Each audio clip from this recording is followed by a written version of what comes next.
තව දවස් කීයක් තියනවාද කුමාරලා කුමාරිලා? මට මං ගැන ලොකු විශ්වාසයක් තියෙනවා. කැලුමා හෙට උදේට විභාගෙ තියෙනවා. රෑ 12 වෙනකොට දැන් සෑහෙන්න ඉවර කරගත්තා. සිරාම කතාවක් මම ඔය කියලා වැඩේ පටන් ගන්නවා. මම මේ කලින් කියලා ඇත්තේදී කැම්පස් එකේ මම ඒවා පිළිගන්නේ නැති වෙයි. එක දවසකින් 20 යුනිට් එක කැම්පස් එකේ ඉන්න කට්ටිය දන්නවා 20 යුනිට් කියන්නේ මොනවද? 10 යුනිට් 20 යුනිට් කියලා දෙනවා. 20 යුනිට් එකට ඒකක් දානවා කියන්නේ ඒ දෙකක් වගේ. හරි විශේෂ උපාධිය හදාරනකොට ඒක ගන්නකොට එහෙම. හරිද? ඒක අර ඉස්සලා වැඩිම ඒ ගන්න තියෙන කට්ටියනේ ගන්න ෆස්ට් ඉයර් සෙකන්ඩ් ඉයර් වලට අදාළව තියෙන එහෙම කට්ටිය තමයි ගන්න. සෙකන්ඩ් ඉයර් ෆස්ට් සෙමෙස්ටර් එකට අදාළවත් එක්ක බලනවා ඒ කොච්චරක් තියෙනවද කියලා. ඒ කට්ටිය තමයි ඕර්ලා ගන්න ස්පෙෂල් කරන්න. ඒ විෂයට අදාළව. කෙමිස්ට්‍රි නම් එහෙම ෆිසික්ස් නම් එහෙම. ඒතර දැන් කොහොම හරි මේ දැන් ෆස්ට් ඉයර් එකේ ඉඳන් ටියුෂන් උත් කරන්නේ. ඒ නිසා දැන් ඔන්න මේ ෆුඩ් ඇන්ඩ් නියුට්‍රිෂන් කියලා වෙලා කොටසක් තිබුණා කෙමිස්ට්‍රි වල. ඒතර දැන් ඒක එන්න නෝට් එකක් මෙච්චර විතර. දැන් කොට දාපන් ඉතින්. හරිද? සමහර මේ ඒවට අදාළ ලෙක්චර්ස් ලෙචා දැකලත් නැහැ. හරිද? ඒ කියන්නේ ක්ලාස් වලට යනවා. දැන් මේ යාළුවන්ගෙන් ඉතින් නෝට් ටික එකතු කර ගන්නවා. ඊට පස්සේ දැන් මට මං ගැන ලොකු විශ්වාසයක් තියෙනවා. එදා විශ්වාසය තිබ්බට හැඳි ගියමුණා. මම වල මේක මොරල් ගන්න කියන්නේ කතාවක්. මේ මගේ ජීවිත කතාවෙන් වෙච්ච දෙයක් කියන්නේ මම. එතකොට ඒ ලෙවල් වලට ඒක හරියන්නේ නැහැ. මොකද මේ අරක ඒක යුනිට් එකක්නේ. යුනිට් එක කොට එන ලොකු නෝට් එකක්. හරි හිතන්නකො නිකන් ඕගනික් කෙමිස්ට්‍රි වගේ නෝට් එක ඊට දෙඩි ටිකක් ලොකුයි. පිට පරතරයට තියෙන එකනේ. එතකොට ඒකේ දැන් ඔන්න මේ තව යාළුවෙක් හිටියා ෆිසික්ස් කරපු. හරිද? ඌ හැබැයි මේ සති දෙකකට විතර කලින් ඌ ක්ලාස් ටික නවත්තලා මේ ළමයිට කියලා මේ එක්සෑම් කැම්පස් එකේ නංගි මල්ලි විභාගෙ තියෙනවා. ඒක පොඩ්ඩක් මම ටික නිවාඩුවක් ගන්නවා. මම අවසාන සතියේ තමයි නිවාඩු දුන්නේ. ආර්ථික ප්‍රශ්නයි ඒ වගේ මේ වගේ එකකින් නිවාඩු දෙන්නත් බෑ. ළමයිගේ වගකීමයි ඔක්කොමත් එක්ක. ඊට පස්සේ කොහොම හරි දැන් ඔන්න මම පාඩම් කරන්න ගත්තා. නෝට් එක අරගෙන ගියා ලයිබ්‍රරියට අරුයිමයි දෙන්නවා. දැන් ඌ පාඩම් කරලා තිබ්බේ ඒක කොටස. මම පාඩම් කරලා තිබුණේ නැහැ. ලයිබ්‍රරියට ගියා ගිහිල්ලා වෙලා හප්පා කට්ට කපලා නින්ද ගියා මට. හරිද? ඊට පිටු 10ක් විතර බලාගත්තා. නින්ද ගියා කියන්නේ සුපිරියර් නින්ද ගියා. ඒ නෝට් එක උඩම අරු දෙපාරක් විතර මට හැරුවා මතකයි නින්ද ගියා. ඊට පස්සේ දැන් ඔන්න මම අරුට ගියා මේ 12ට කිට්ටුයි දැන්. හරිද? ඊට පස්සේ මම කිව්වා මේ බඩගිනි බම් මට නා ජම්බන් කන්න කියලා. ඊට පස්සේ ගියා. තියෙනවා ජපුර යුනිවර්සිටි එකේ ඕපන් කැන්ටින් කියලා දෙනවා. ඒ කියන්නේ හැම පැත්තෙම එන්න පුළුවන් ඒක. ඒක ඕපන් කැන්ටින් එක කියන්නේ. එතකොට මේ කැන්ටින් එක මැද්දේ තියෙන ෆැකල්ටි ඔක්කොටම බේස් වෙන එක. ඊට පස්සේ ඕකට ගිහිල්ලා ඒක උඩ තමයි මහා ශිෂ්‍යාංගමයේ තිබුණේ. ඒක ගොඩක් කට්ටිය තැනට එනවා. අර ශිෂ්‍යයන්ගේ සුබ සාධනේ වගේ තැනක් වගේ නිකන්. ඊට ගිහිල්ලා මේ ඔන්න කෑවා. කාලෙවිල්ල පාඩම් කරන්න කියලා පටන් ගත්තා. හප්පයිට වඩා නින්ද කියලා. 3:00 හැරෙනකොට. හරිද? පොඩ්ඩක් ගිහිලා බැලුවා ඉවරයි කුඩු. ඊට පස්සේ මම අරවට කිව්වා මචං හරියන්නේ නැහැ බං මට නම් මෙතන නිින්ද යනවා මේ මගුලේ පාඩම් කරන්න බෑ බං මම යනවා බං ජිම් කැන්ටින් එකට කියලා කිව්වා. ජිම් එකත් එක්ක තියෙන කැන්ටින් එකක් තියෙනවා ජිම් කැන්ටින් එක. ඒක ගොඩක් එම පාඩම් කරනවා. ඒකේ අර ටේබල් වලට කකුල් තියාගෙන උනා පාඩම් කරලා තියෙන්නේ මොකුත් කියන්නේ නැහැ කැන්ටින් එකේ ඉන්නේ. එහෙම එතන උපසංස්කෘතියක් හැදිලා තියෙන්නේ. හරිද? ඊට පස්සේ මේ එතනට ගිහිල්ලා අරුත් ඊට මත් වෙනවා කියලා ආවෝ. ඊට පස්සේ මම ඒකේ කොත්තුව රසයි ටිකක්. ඊට පස්සේ මම කිව්වා මේ කොත්තුව කවුද බං කියලා. දෙන්නත් එක්ක මට වෙසි ඉන්නේ හොද්දටම මතකයි අය. හරිද? ඊට ගිහිල්ලා විශේෂයින්ද ඒක මතක. ඊට කෑවා කොත්තුව දෙකට බෙදාගෙන කෑවා. කාලේ වෙලා මං කිව්වා මේ මචං මේ උඹ මේ පාඩම් කරපන් මං නම් දැන් ඉඳන් පාඩම් කරන්නේ නැහැ. මං නෝට් එක කියවනවා. හරිද? ඒන්ද මට බං දැන් එන්න නෝට් එක දැන් ඉවර කරන්න නැත්තේ. ඊට පස්සේ දැන් ඔන්න මට මං තනියෙන් කතා කරා. මේ අය මදර් ප්‍රොමිස් කතාවක් කියන්නේ. එතකොට මම මේ කකුල් දෙක තියාගත්ත මේසුවට අර පුටුවට ඇලවුණා. මම දැන් හිතුවා කැලුමා හෙට උදේට විභාගෙ තියෙනවා. සීරියස් කියන්නේ හරි. ඒන්ද හෙට ලියන්න දෙපේ උඹ. දැන් උඹට ලියන්න පුළුවන්ද? නෑ දැන් පාඩම් කරලා නෑනේ. ඉතින් මෙතෙන් සිට හිමීට දැන් මේක මං කියවනවා. හැබැයි හරියට දැන් වැඩේ කොට දාමු දෙන්න එකද ගහමු ගේම කුඩු වෙන්න පුළුවන් මේක අල්ලන්න. ඒක කොට දාමු. කියලා වෙලා දැන් මටම මං කතා කරගෙන දැන් නෝට් එක අතට අරගෙන දැන් හෙන්න ඕමනායෙ මම දැන් බලනවා.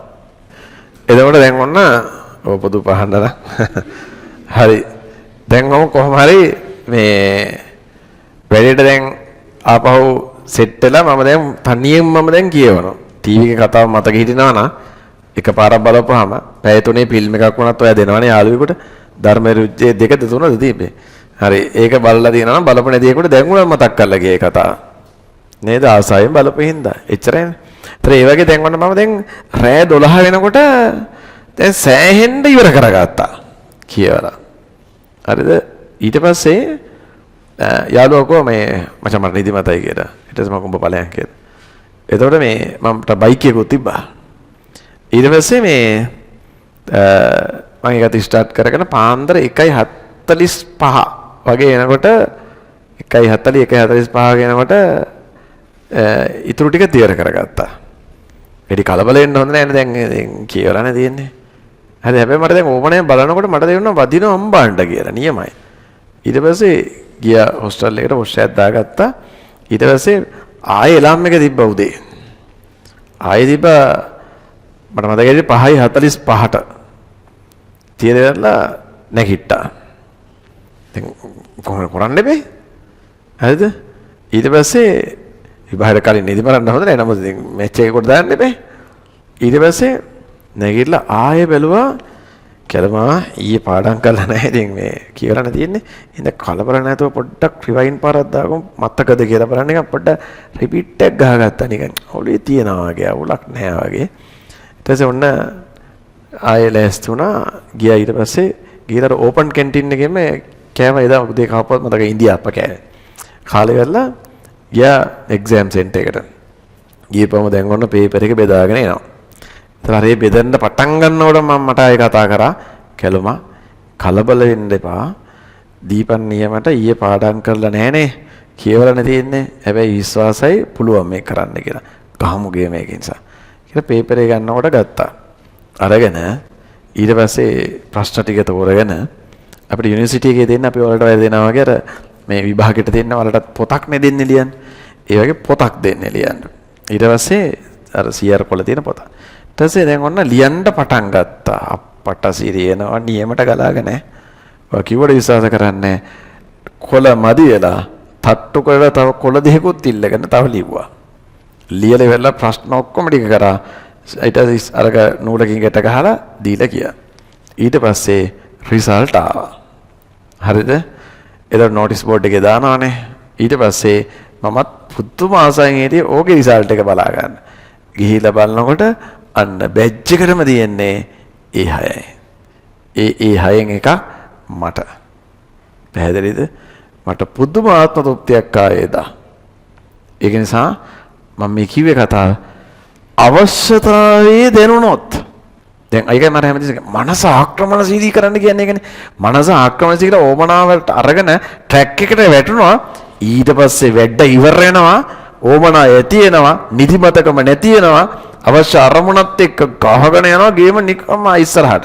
වැඩ ඉවර වෙනවා කියන බදා ඉන්නකොට වැඩ ඉවර වෙනවා. හැබැයි ඔයාට මගේ චෙක් කළක් තියෙනවා.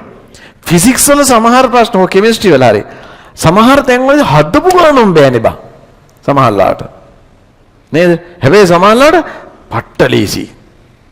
ඒ අර තමන් ඉන්න මානසිකත්වයේ අවශ්‍යතාවයත් එක්ක තමයි තියෙන්නේ. පැහැදිලිද කියන එක? ඒ කියන්නේ විභාගයට කලබල වෙන්න එපා කියන්නේ. කලබල වුණොත් එහෙනම් ඔක්කොම ජෑම් වෙනවා ඔළුවේ. හරියන්නේ නැහැ. ඒ කියන්නේ එක්ස්පීරියන්ස් එක ගන්න විභාග ටික ලියන්න කියන්නේ. එතකොට මනසට ඔක්කොම ටික ෆෝල්ඩර්ස් ටික ඕපන් වෙලා එන්නේ. නේ? පාස් බෝල කෙනෙක් බෝලේ දානකොට නේද අපි හිතනවා පැතුම් නිසංකයක් ගැව්වා අම්මට දෙන නියමයි කුසල් මෙන්ඩිස් ගැව්වා මාර ලස්සන ෂොට් එකක් නෙදීනේ ඈ මේ පැත්තෙන් ගහනවානේ මාර ලස්සන ෂොට් එකක් හිතා ගන්න බෑ හය පාර කියලා අපි කියනවා හැබැයි ඔයා ප්‍රැක්ටිස් එක නැතුව ඔයා ගිහිල්ලා අර ඔක්කොම ටික උපකරණ ටික දාන හෙල්මට් එක දාගෙන නම්මනක් දාන කියලා ගහන්න කියලා එනවා අර එක බවුන්සර් එක යවන්නේ බෙල්ලේ ඉදිරිය වෙලා ඇදගෙන මැරලා වැටෙනවා එතන ප්‍රැක්ටිස් කරන්න එපා කිව්වේ දෙන්නවා ඇයි අර එහෙම බෝලේ එනකොට ඇහැ හුරු වෙලා තියෙනවා ගහන්න ෂොට් එක. එහෙනම් ඒ වගේ තමයි පේපර් එකේ ප්‍රශ්නේ මොකද්ද දන්නේ? ඒ එන එකට ගැලපෙන්න අපි පුහුණු කරුව ට්‍රේනින් කරනවා. ඔබ හැංගිලා ඉන්නවා. නියමිත ටයිමින් එක ලෑස්ති කරනවා. ඔබ එහෙම නැහැ. මීටරසිය ඇවිදගෙන ගියාට නැහැ නේ ඉවර කරන්න පුළුවන්. දිරන්නේ නේ. අන්න ඒකට තමයි කියන්නේ විභාග ටික දැන්වත් ලියන්න ඕනේ. ලියලා මේ ටිකේ මොකද කරන්නේ? ඔයාලට වගේන විශ්වාසය තියාගන්න ඕනේ. තියාගෙන වැඩේ කරගෙන යන්න කලබල වෙන්නේ නැත. ඒකට තමයි වැඩ පිළිවෙල දුන්නේ. කෙමිස්ට්‍රි, ෆිසික්ස්, බයොලොජි විෂයන් තුනටම ඒ විෂයන් තුන ජූලි 20 වෙනකම්. ඊට පස්සේ ආයෙ කෙමිස්ට්‍රි ෆිසික්ස් තියෙන දවස් 14ක් බලන්න. අගෝස්තු 3 වෙනිදා එනකම්. අගෝස්තු 3. අන්න ඒකට තමයි කෙම් කයි ඒවා ටික පාවිච්චි කරන්නේ. ඒක කෙටියෙන් දෙන දඩබඩ ගාලා ඇදලා අරතයි ඔළුවට. විවහ බන්දරලිද පටන් ගත්ත ගමන් දින ඔක්කොම ටික. ඊට පස්සේ ආපහු පාස් පේපර්ස් ටිකත් එක්ක ඔක්කොම ටික ආයෙ පොඩි රිපීට් එකක් ගහගත්ත ගාම කෙමිස්ට්‍රි වල වැඩේ කොට ෆිසිකල් සයිඩ් එකේ අදාළ තියරිය මතක් කර ගණන් ටිකක් හදනවා. ගොඩක් ඒ වගේ අවුරුදු 25 රචනා ප්‍රශ්නත් කරා. උදාහරණයක් රසායනික සමතුලිතතාවය. නේ අවුරුදු 25ක රචනා ප්‍රශ්න කරා. රචනා ප්‍රශ්න කරන පැයක් විතර යනවා. ඒතර ඉච්ච ලොකු කාලයක් දාලා කරේ ඇයි කියන එකේ ප්‍රයෝජන ගන්න. MCQ කරන්න පුළුවන් ටීචර් කෙනෙකුට. ඉච්ච ලොකු රචනා ප්‍රශ්න ප්‍රමාණයක් කරනවා කියන්නේ ලොකු කාලයක් ගන්න වෙනවා. ඒ නිසා මාස දෙකමාරේ රසායනික සමතුලිතතාවයට විතර මම වෙලාව ගත්තා. ඒ ප්‍රයෝජන ගන්න. ඔය හිතන්න බෑ හදපේ හුරුව නැහැ කියලා තියෙන හුරුව. තේරෙනවනේ? මතු කරන්න අවශ්‍යතාවය. ඊට පස්සේ බයෝ වලට මැත්ස් වලට පියෝ ඒකටම දවස් 7ක් වෙනමක් තියෙනවනේ. දැන් බලලත් නේ තියෙන්නේ. ඒක ස්ට්‍රෙස් වෙන්න ඕනේ නැහැ. එහෙනම් අන්න දැන් අවශ්‍යතාවයත් එක්ක at present ජීවත් වෙන්න. දැන් ඕගනික් නම් මේකේ අර අපි දැන් මේ දෙවෙනි වතාවටත් ඕගනික් ඉගෙන ගන්නවා. එහෙනම් ඒ ඉගෙන ගන්න එකේ වාසිය ගන්න. තේරෙනවද කියන එක? ඒකත් එක මැච් එක ගහන්න. පුළුවන් මේක කරන්න. පැහැදිලිද කියන එක? රයිට්. හොඳයි.